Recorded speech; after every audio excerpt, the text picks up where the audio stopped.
All right, guys. Game ended about an hour ago, so I just got to watch my team get back in the win column and keep their season alive.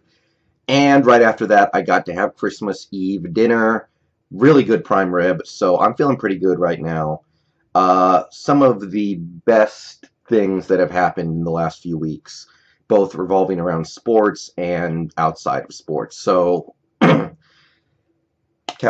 win in Dallas to keep their season alive, go to 9-6 on the year, 12-21, and you know it had been a couple weeks since this team had gotten in the W column, and it had been a couple weeks since this team had done anything good. So obviously we feel good right now. Feels good. Feels good to get the win. Feels good to end Dallas's season. So let's talk about the positive stuff first, because there was some good stuff in this game. The main thing that I take away from this game is that, look, Dallas, they're a lot like us. The Cowboys this year, a lot like us. They know they have a lot of really talented, really capable players on their team. They expected to be great this year, and it's just not happening. They have different problems than we do, but they frustrate their fans in the exact same way, where discipline is a problem. One guy gets injured and it seems like the whole team goes to hell in certain areas. Like both the Seahawks and the Cowboys, their fans get frustrated by the same kinds of things. But today, I think we did two things really well that helped us win this game, because neither team played great, guys. Let's be real here. Neither team played a stellar game, but we avoided turnovers. We had no turnovers in this game. Excuse me. The Cowboys had 3, and we won the special teams battle, which is something this team has not done very much this season. We won on special teams, not by a lot, but by a little, and that little bit made a difference. So that was the main positive takeaway I had about this game. The other thing that struck me in this game is, look, Chris Richard is going to get lumped in with the rest of these coaches at the end of this season, because we're going to be talking about a coaching purge on this team. We're going to talk about Brian Schneider, Darrell Bevell. We're going to talk about a bunch of coaches on this team, and Chris Richard might get lumped in there. Especially after a day like today, I have to give them nothing but pure props, because last week was a massacre, and a lot of people, including me, wondered if it was the moment when the Seahawks defense that we knew ceased to exist. But realistically, we as a team have lost star after star after star on this defense. Sherman, Chancellor, Averill. We've lost young bodies that we expected to have. McDowell, right now Nazir Jones. Michael Bennett is clearly playing injured. KJ Wright and Bobby Wagner had their first game back from injuries, although Wagner tried to play last week. And after 1 week of the dam just shattering against the Rams and the defense just getting whipped, at least against the run, they got it together today, and you cannot ask for anything more from this defense. So hats off to Chris Richard for coming up with a fun game plan that involved a lot of corner blitzes, and it worked. We got a lot of pressure on Dak today. Not as much as I would like. I still say that this roster should be getting more pressure on the quarterback, given the personnel that we have. But he dialed up some stuff, and we caught a break when Tyron Smith got hurt and left this game. I understand, but we dialed up pressure on Dak. Shaquille Griffin had a sack. Jerron Reed had a sack. Michael Bennett had a sack. I'm sorry, not Jerron Reed. Frank Clark, Deion Jordan. Bennett had one at the end. We had numerous quarterback hits on Dak, and we rattled him, and Dak did not play a good game, and a big part of it was just we were getting a lot of pressure on him.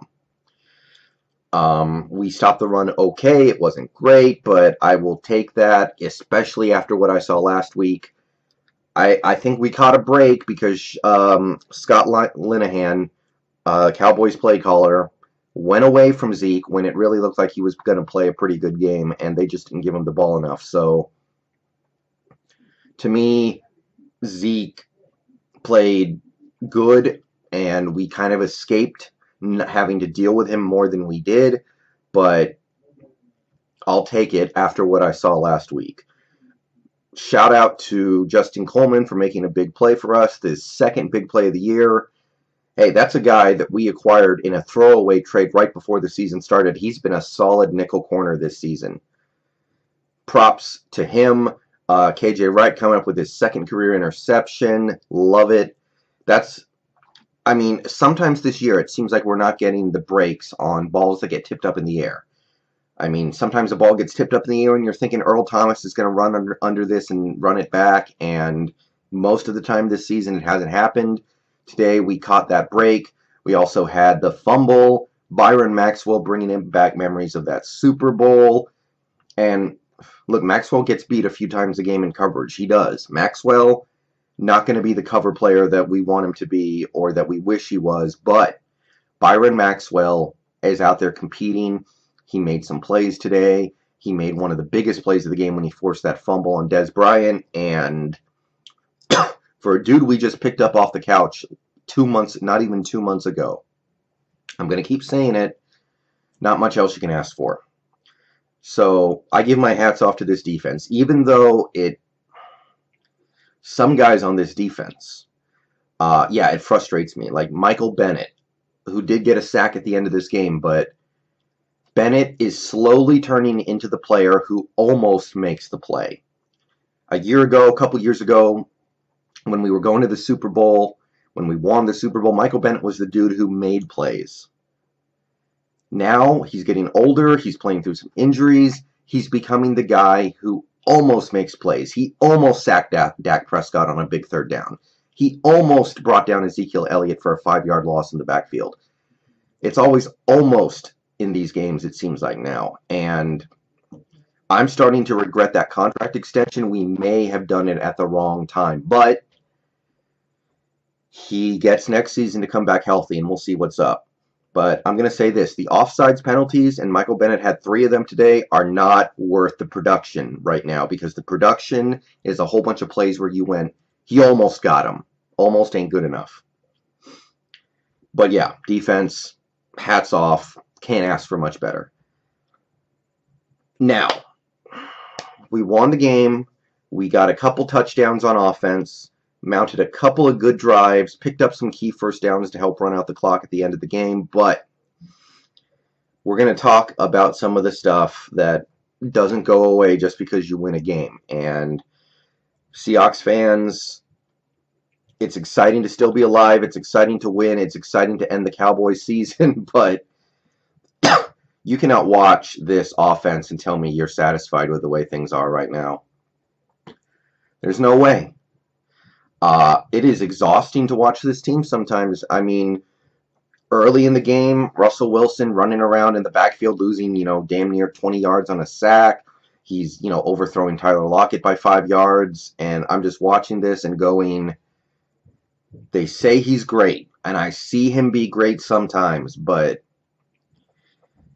there are too many plays like that where we just leave points on the board because Wilson just flat misses a routine throw. And every game, it seems like it's in the first quarter or the second quarter. And then most of the time, the third quarter comes around and he's on. But if you're telling me that everything is fine with this offense right now, you're out of your mind. You're out of your mind right now. And look, part of it's Russell. He's missing throws. He's making bad decisions. He drops back in the pocket and he just stands there. And it's the receivers. People don't seem like they're getting open. And I know Doug Baldwin can get open, but maybe he's not healthy this year. Maybe his groin never really got back this year. So there's that. Paul Richardson, dynamic, fun talent. But all these plays where I see Russell Wilson drop back in the pocket and stand there and look and look and look and look, and then he gets sacked or he has to run out of the pocket or there's a holding flag, I'm just like, is nobody getting open? And you can put that on the players, which part of it you have to, but You also wonder about the offensive system that we're running. I mean, early in this game, it felt like Russell Wilson was dropping back and just trying to hit the big play over and over. And it wasn't working at all. It was just, we were taking shots against Cowboys rookie corners. And maybe that's a good idea, but it wasn't there. A lot of the throws were off. And look, we tried to do the same thing against the Jaguars. Russell Wilson went into that game, early in that game, he was just throwing up Hail Marys and hoping things would work out. And the players can own a piece of that, but if today did not convince every single Seahawks fan out there that the play calling and the coaching on this offense is broken, I don't know what to say. Because even if Doug Baldwin has a groin injury and he's not 100%, even with the issues that we're having, I have to believe that a good play caller and a good coordinator would find a way to produce more with this personnel. I do. And today the offense for almost the whole game was broken. That doesn't go away just because you win. Even if we win next week and make the playoffs, it doesn't go away. I've always been on the fence about Bevel. I've seen the good that he does. I've seen the good stuff that he has done for this team. He's been here a while. He has familiarity with Wilson. He has familiarity with Carroll. But it is looking more and more like the problems are outweighing the positives. And after today, I think I have to put myself on one side of the fence on Bevel, and I would like to see something different next year. And if it's the route combinations, it's the route combinations. If it's the way Russell Wilson has been coached, then it's the way he's been coached. If it's something else, I don't know. But today, every time Wilson dropped back in the pocket and just stood back there looking like he wanted to get rid of the ball immediately, but he didn't because presumably nobody's open or the play's not there, I just think to myself, how long can I blame these players? It has to be coaching. It's the same thing with Tom Cable, and I'll get into Tom Cable too. Offensive line, he's gotten his players, guys. Whatever you want to say about how we don't invest in the offensive line, it's bullshit. Throw it out. It doesn't work right now. He got a big trade to get his left tackle. We spent a first-round pick on a right tackle who looks, abysmal out there. We've spent money on centers and guards. He's gotten his players, and the product out there is terrible. Today we couldn't run the ball. Wilson got sacked 3 times. He almost got sacked many times more. And it seems like we get offensive linemen, and he's making them worse. I don't know how else to explain it. Dwayne Brown, quality left tackle in the NFL for years and years. He comes here. At first he looks really good, and then today he's getting roasted on a 3-man pass rush by Benson Mayowa for a 3rd down sack. I saw that play, and I'm just thinking to myself, did Tom Cable infect this guy? Because I'm going to say it again, J.R. Sweezy went to Tampa Bay, and he looks better in Tampa Bay than he ever did here. Russell Okung looks pretty good in San Diego this year. These guys, they go other places, they look better. I don't know how I can put this on the players anymore. We have a coaching problem on our offense. And look, throw a Fetty into the Puget Sound, throw Tom Cable into the Puget Sound. That's a player that I'm putting blame on, and that's a coach I'm putting blame on. So it can be shared, but I know some of these guys on our offensive line are good players. So when the unit is not working right, I have to put it on the coaching. So after today, happy for the win. Cable, Bevel, I think that next week may very well be the last time I want to see you coach this team. And even if we make the playoffs, I might feel that way. So I'm really hoping for Christmas this year we can squeak into the playoffs. And if we get blasted in the first round, we get blasted in the first round. I don't care. I want to get in. All right.